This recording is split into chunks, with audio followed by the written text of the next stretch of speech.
I'm so bored.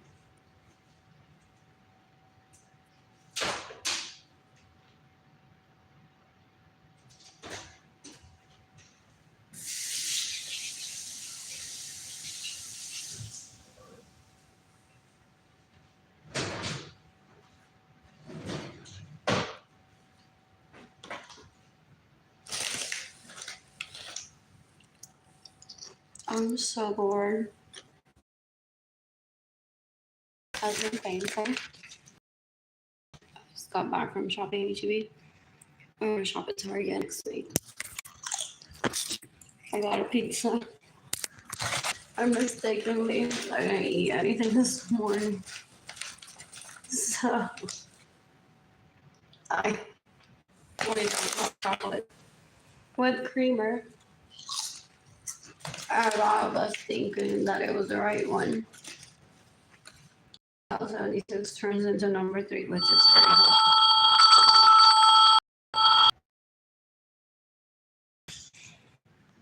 Drinking water before I cook my.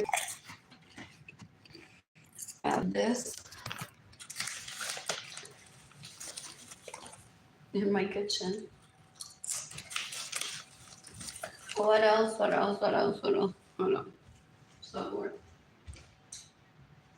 I'm ready. Pantless, pantless. So happy.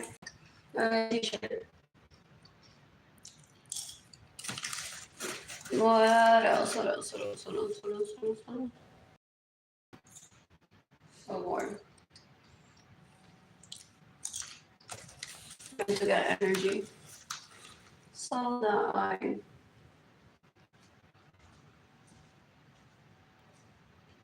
cook my pizza, which the ingredients may be like all over the place based on the position of how I carried it.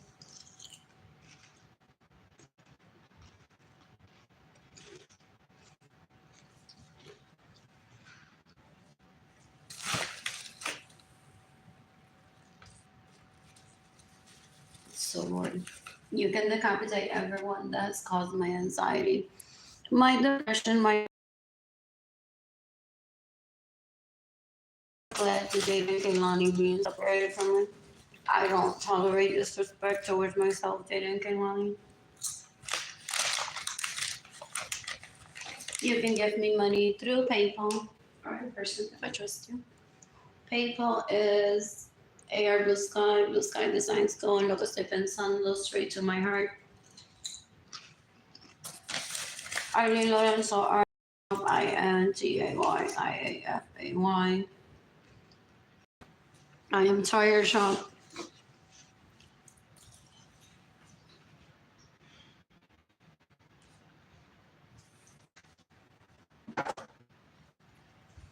My GoFundMe page is GoFundMe.com/Sasha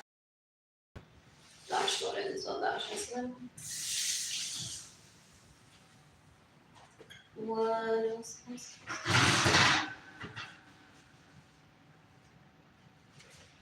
Anyways, my phone is clean.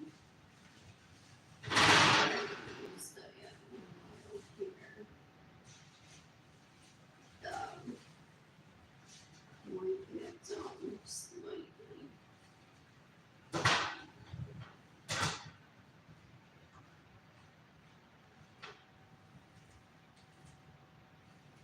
What else? En lo que las bichas esas, que vieron a mi esposo, que no es mi esposo, dice, ew, they think their marriage is tree topper being together, like, ew, sin mi permiso, manejar mi vehículo sin mi permiso. But they don't vivir mi vida por mí. Ew, ew, ew, ew, ew. Ew, those people that are around are disgusting. Their sex addicts. Gross. Ew, ew, ew, ew. He's a beach too, so that's why I didn't marry her. What else? What else? What else? What else? What else? Ew. He prioritizes rape. I don't like him. Yeah. My mother went on to get arranged up for me when I was a child. But not providing self-care, it was so salido de la nena que es un papel manejado en chocolate. Ahora, no, es una curiosidad, se cree que en el BCFO,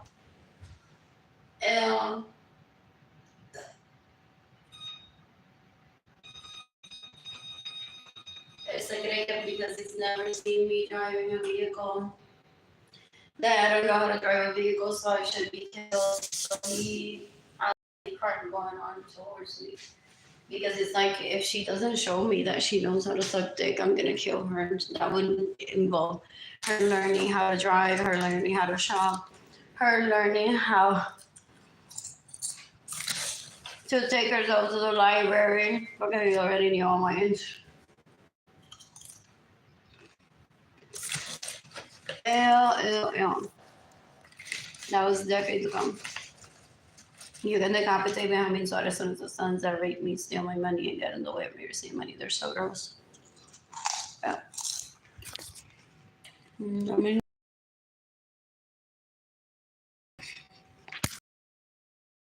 heading to a homeless shelter next month, possibly.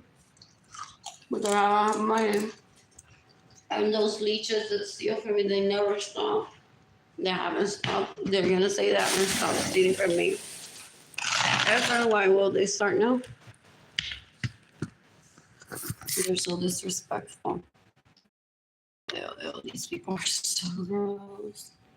These people are gross. I'm shooting Jimmy and Arlene Lorenzo.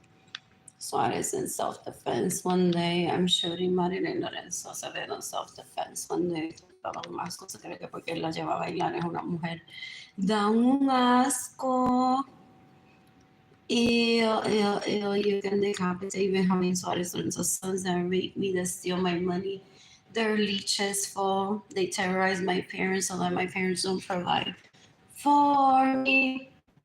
My parents are war heroes, already very abused as a child. That think that if I'm out there, that he'll kill me. So my parents provide zero for me, so he doesn't kill me somewhere. Ew. I'm not even Latina gente full.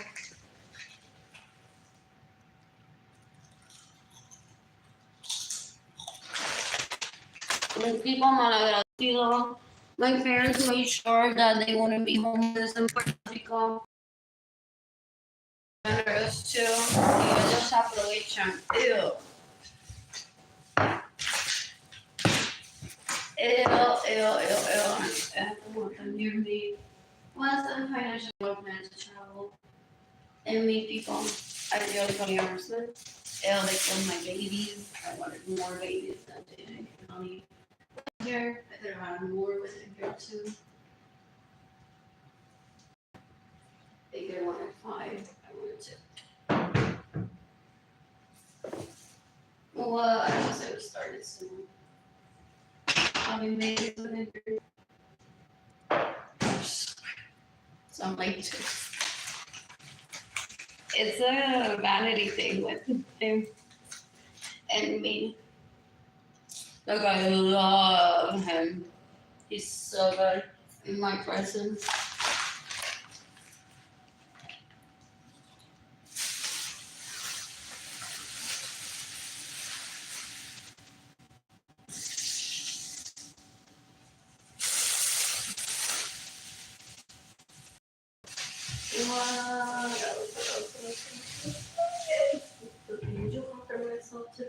Oh, I need to.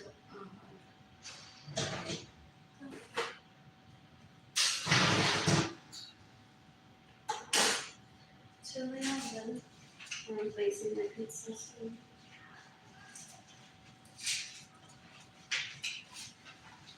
What else? Oh, this shows that I know that the weight is sexy. I didn't go on buying something just to use the element for. I will wait for the right moment.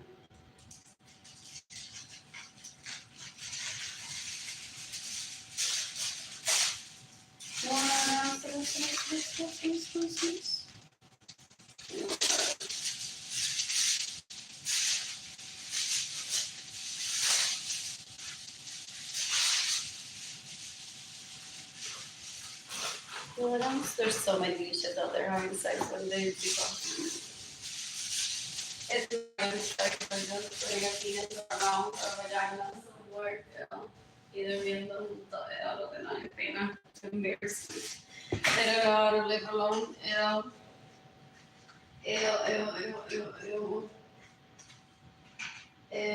also se la pasan cogiendo method.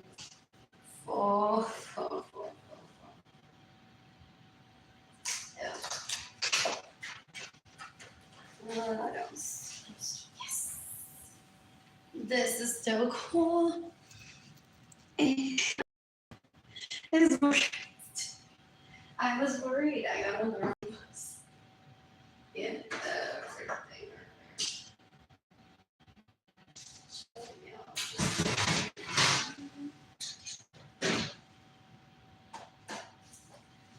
Anyways, on the box. Heat oven to 425. Flour from pizza box.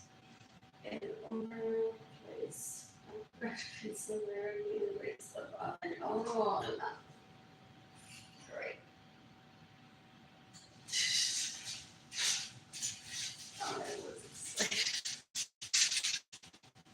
What else?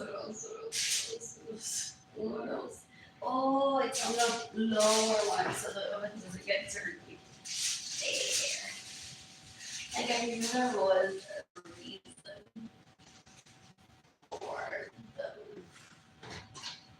Not that I first see it getting dirty, but we're gonna get it now. What else? What else are catches? Anything that falls from the anyway. I got it wrong.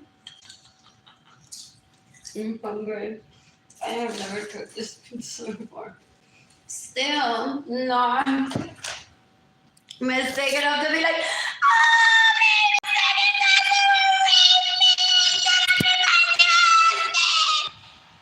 yeah.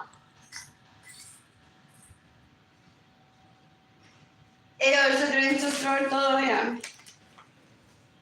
Oh.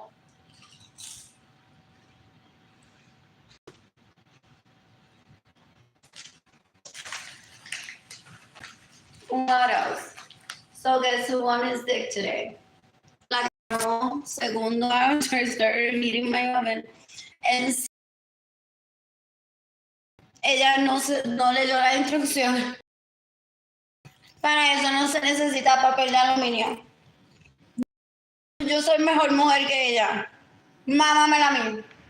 Ese creo que viven con una. Ew. That is old. That's why I don't talk to them. There's no evidence of me living independently and talking to anyone in my family board. For real. Even Yolanda, maybe surprised a lot. Porque I never invited her over to eat. In my home. These leeches don't.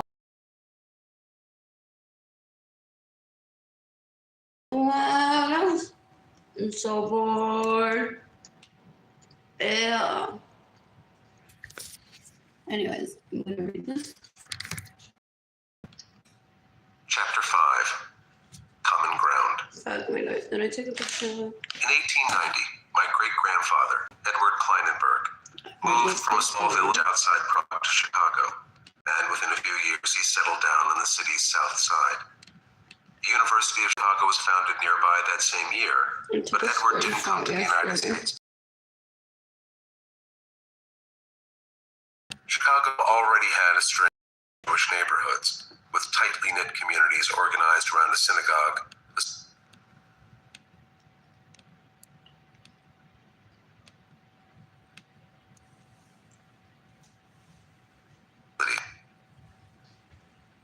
Would shape our civic life and culture. To this day, there are wide racial disparities in swimming ability in the United States, with whites twice as likely to know how to swim as black children being 3 times more likely to die from unintentional drowning. Wiltsey, the historian, argues that unequal access to pools meant that swimming never became a significant part of African American culture. Pools, however, remain charged sites for discrimination and conflict. In June 2015, McKinney, Texas, gained the national spotlight after local police got involved in a conflict at a private community swimming pool. Interaction between the police and several black teenagers who had been attending a party at the pool was caught on phone cameras and an uploaded YouTube video capturing a particularly forceful encounter between a police officer and a young girl, amplified the national conversation about police abuse of African Americans. The swimming pool, while technically only accessible to members of the gated community, was being used by a neighborhood resident who was hosting a party. White residents approached a group of black teenagers who were there, accusing them of trespassing and telling them to go back to their Section 8 homes. After receiving widespread media attention, the town placed the police officer involved in the incident on administrative leave. Soon after, residents posted a sign reading, "Thank you, McKinney Police, for keeping us safe." Stories like these help explain the popularity of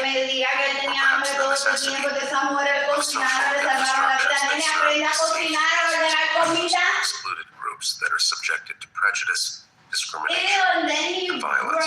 Communities often endure extreme social and economic pressures, enduring relationships. In the United States, as the Harvard sociologist Orlando Patterson has argued, the history of slavery, ghettoization, segregation, and mass incarceration has led to high levels of instability within the black community. Afro-Americans are the most unpartnered and isolated group in America, Patterson, and quite possibly in the world. Black Americans and all other groups that face severe discrimination need spaces. Then they go on to rape people.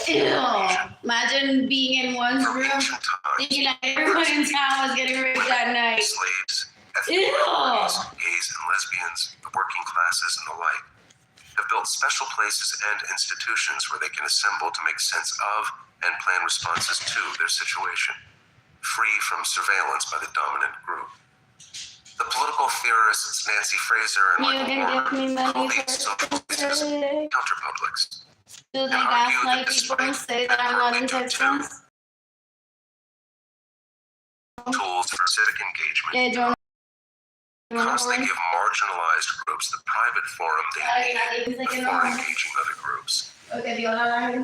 History offers countless examples of these protected social infrastructures.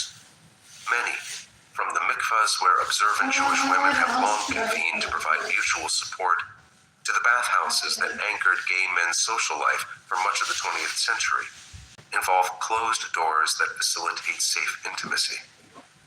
But most places that sustain counterpublics are out in the open, available for everyone to see. In contemporary America, the black church and the black barbershop are among the most prominent social infrastructures that support a robust counterpublic.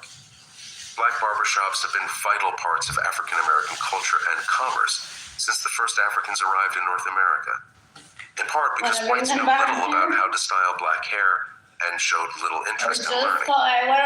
In the context of racial discrimination, segregation, and inequality, argues Melissa Harris Lacewell. And if I move back, it's winning.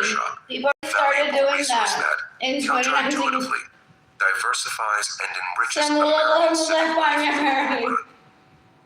The barbershop is a point of contact and universal home. Right William Greer, Black Rage. Here he always finds a welcome, a friendly audience as he tells his story, and a native to give him the word on local duties. In Black Landmark Study of African Americans in Chicago, the sociologists Drake and Horace Caton report that, as of 1938, black hair salons were by far the most popular form of black-owned business, with 494 enterprises, compared with 257 groceries, 145 restaurants, and 70 taverns across the city. Recent ethnographic studies depict precisely how black barbershops helped to advance the race. Melissa Harris Lacewell, who hired a male student to closely observe a Chicago barbershop where managers give exclusive access to black men, finds that insular salons allow people who are generally on the defensive to let their guard down, especially in discussions of racism. They also provide a common meeting ground to people in different generations, facilitating productive, if often contentious, exchanges between younger and older men.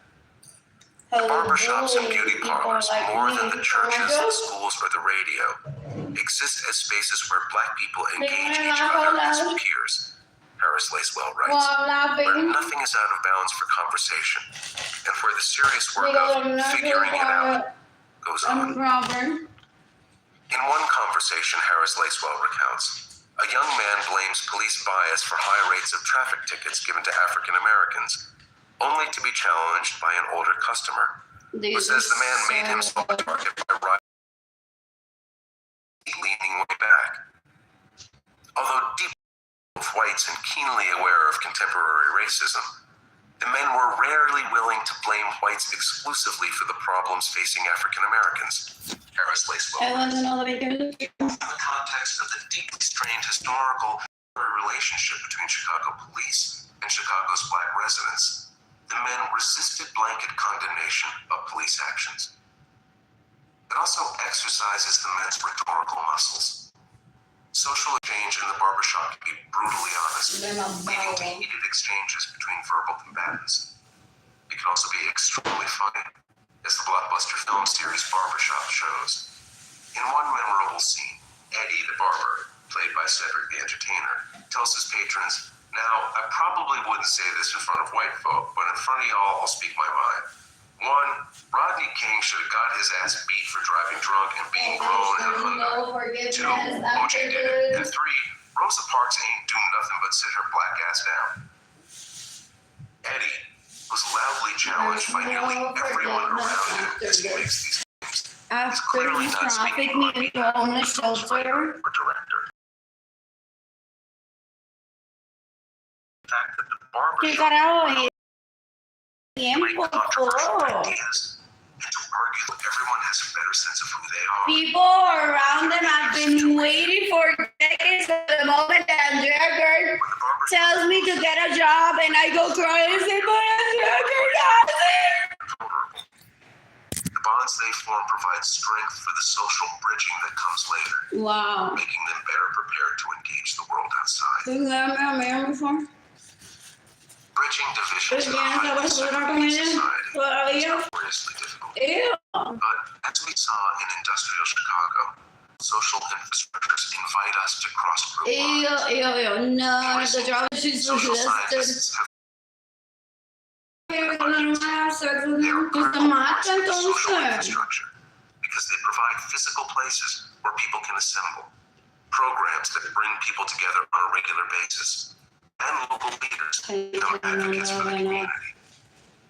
People usually do not volunteer in a community garden, teach children to read, attend a church picnic, or participate in better local area instead of trying to generate social cohesion. Inevitably, the process of doing these activities creates or strengthens social bonds.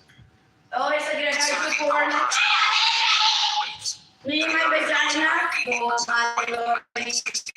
dramatically in the following decades, becoming 45% Latin American, 26% Asian, and 10% Black by 1990.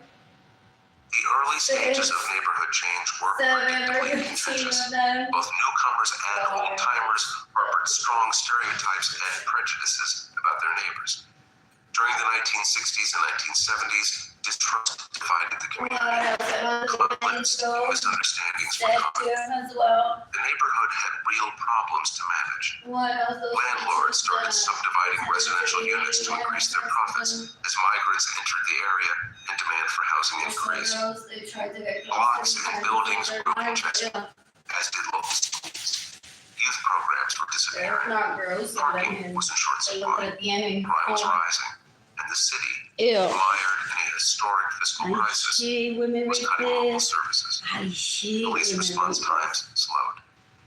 Most whites fled during this period, but many who remained were disoriented by the rapid changes in the neighborhood's commercial and religious establishments. Some insisted vocally that the Latinos and African Americans who were moving in were welfare recipients, although few in fact were.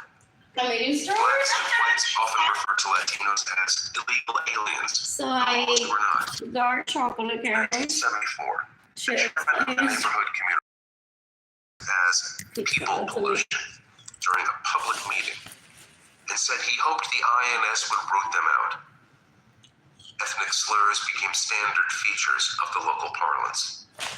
Elmhurst Corona was bursting at the seams. Many feared that it would explode. Elmhurst Corona survived the fiscal crisis of the 1970s. The residents still faced an abundance of social problems, from outdoor drug dealing and prostitution to illegal vending, garbage accumulation, and housing code violations. Some New York City neighborhoods buckled under the pressures, becoming sites of arson, abandonment, and blight.